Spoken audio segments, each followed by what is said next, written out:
My boss was denying serious illness claims using fake criteria he invented himself. Cancer patients were losing coverage. When I reported it, they silenced me with a transfer, but they didn't know I documented every denial and had contacts at the insurance regulator. There are jobs that force you to decide who you are. Not in a grand way. Not with background music or a cinematic moment of clarity where everything makes sense. But in a quiet and cumulative way, through small decisions that add up until one day you realize you've spent months choosing between two versions of yourself and that you can no longer keep postponing the choice. I chose on a Wednesday in October. Not because that day was special, but because that day I reviewed the file of a 43-year-old woman with stage 2 breast cancer who had been diagnosed 4 months earlier, who had a health insurance policy that, according to every technical criterion I knew should cover her treatment, and whose claim had been denied by my direct supervisor using a justification that I knew was false because I knew the real criteria and what he had written was none of them. I sat looking at the file for a long time, and then I opened a new folder on my personal computer and started saving things. My name is Andrea. I am 36 years old. I am an actuary specializing in health insurance and medical risk analysis, which means my job is to calculate probabilities, evaluate risks, and determine, based on established technical criteria, whether an insurance claim meets the conditions of the policy to be covered. It is a job that lives at the intersection of mathematics, medicine, and law, and that has a direct human consequence that many people who work in finance never experience so clearly. When a claim is approved, a person receives the treatment they need. When it is incorrectly denied, that person may be left without access to that treatment. That human consequence was never abstract to me, and it was what finally made me act. I worked for 5 years at the insurer Providencia Health, a mid-sized company with approximately 400,000 active policyholders and a product portfolio ranging from basic individual insurance to broad-covered corporate plans. My direct supervisor was the director of claims analysis. His name was Ernesto Fuentes. He was 49 years old, had been with the company for 8 years, and had the kind of authority built on time and institutional trust that makes his decisions rarely questioned, because questioning them means questioning years of management the company has validated by keeping him in place. During my first 3 years, I saw nothing that generated serious alarm. There were denials I would have analyzed differently. There were criteria that seemed to be applied more strictly than the policy text required. But within the range of interpretive variability that exists in any claims analysis process, what I saw could be explained without needing to assume bad faith. In the 4th year, I started to see the pattern. The pattern was not visible in any individual denial. It was visible when you looked at enough denials together and asked yourself what they had in common. What they had in common was this. There were claims for oncological treatments for high-cost chronic illnesses, for long-term rehabilitation procedures. The kind of claims where the amounts are higher and where the difference between approving and denying has greater impact on the department's quarterly financial results. And the denial justifications that Fuentes signed in those cases followed a writing pattern that over time I learned to recognize. They used technical terminology that sounded correct, but that when you compared it with the actual text of the policies and with the clinical criteria established by the international medical guidelines the company had formally adopted as its reference framework, they did not correspond. They were not strict interpretations of real criteria.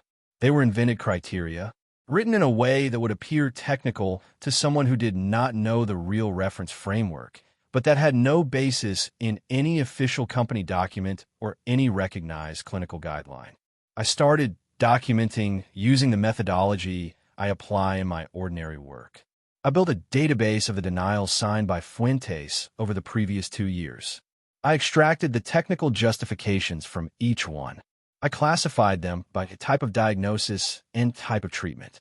And I systematically compared them with 3 sources of real criteria: the text of the corresponding policies, the company's internal claims analysis manual, and the international clinical guidelines the company had formally adopted. In 104 denials over the previous 2 years, 57 had justifications that could not be supported by any of the 3 sources of real criteria.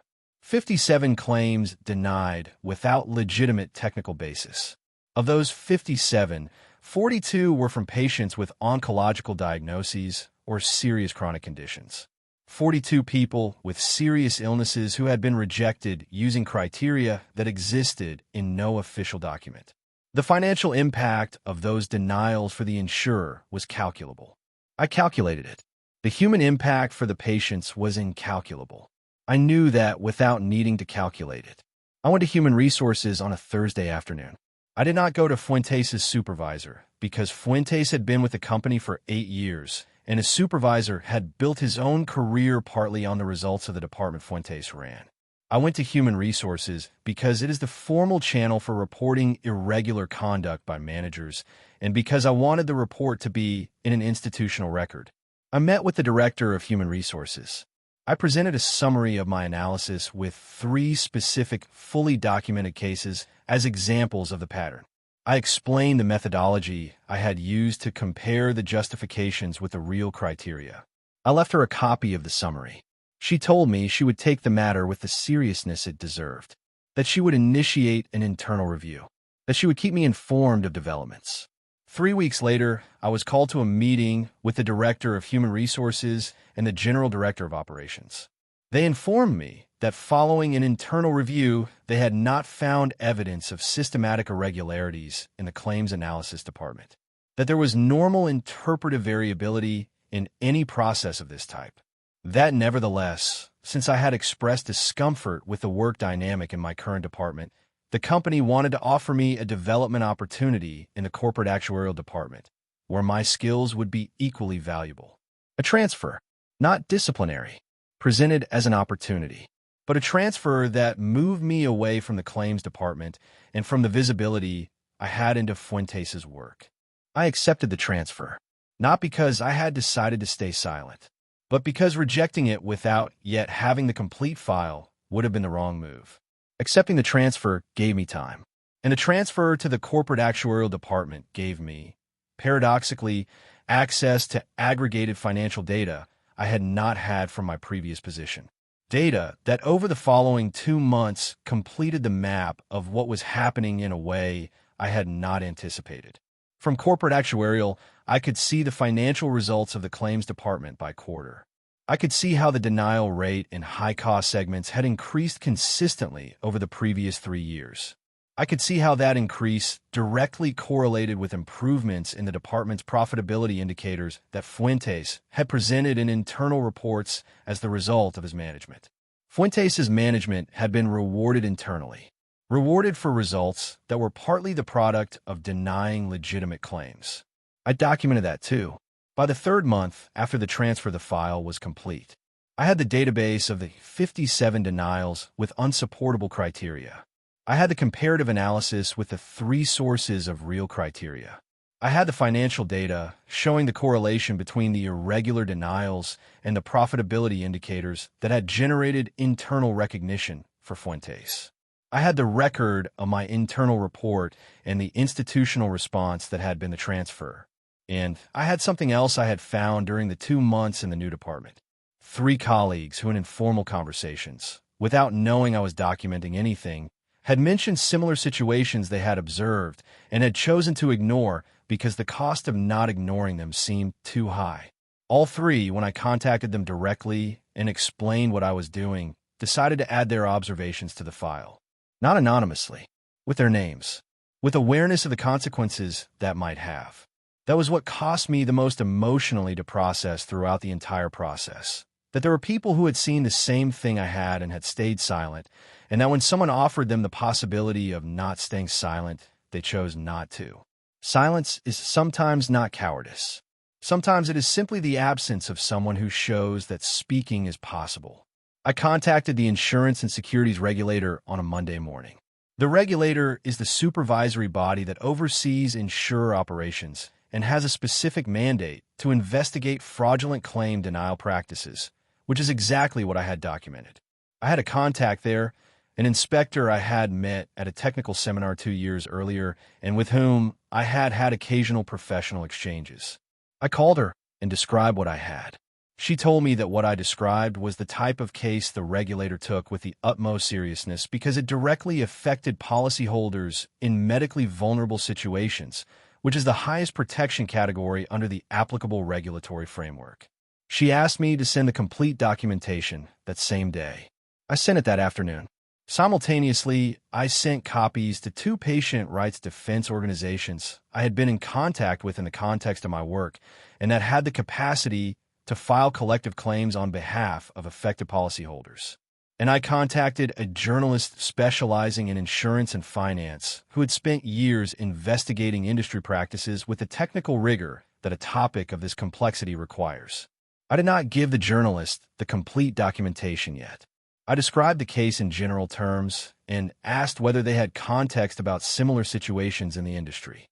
They had a great deal of context, enough to understand that what I had found at Providencia Health was not an isolated case, but part of a broader pattern that the health insurance sector had, and that regulatory bodies had long wanted to document with internal evidence that they rarely obtained because people who had it rarely spoke.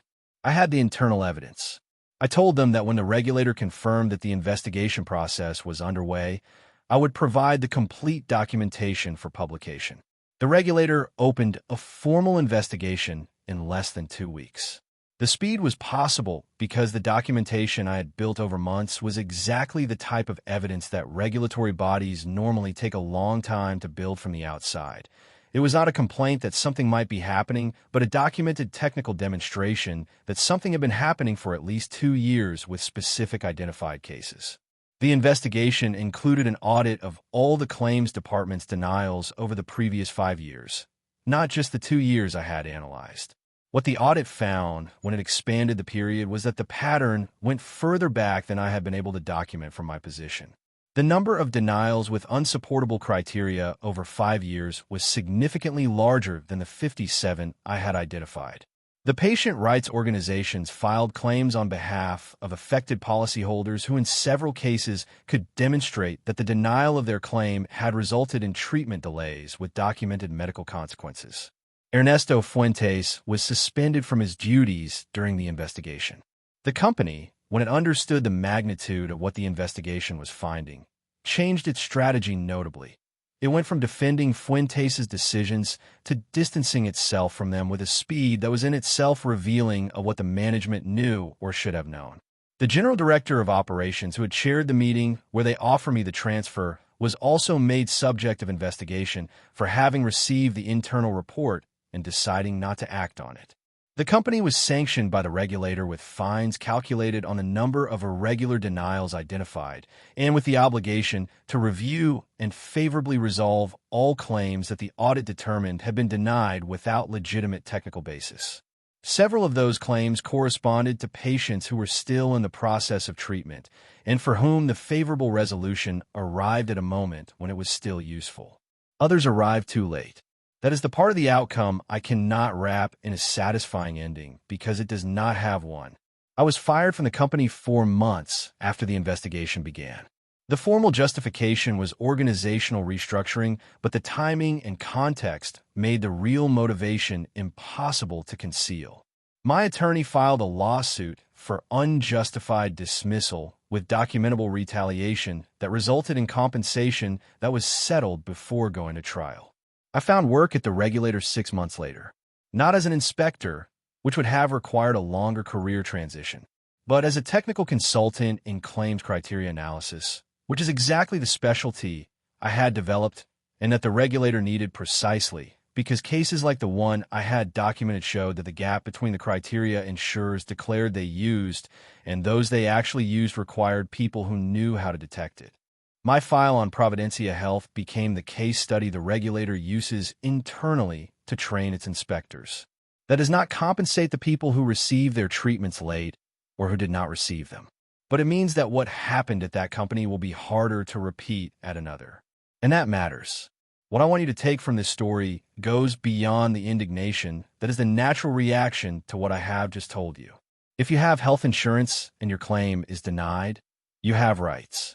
You have the right to a written explanation with the specific criteria used to deny your claim.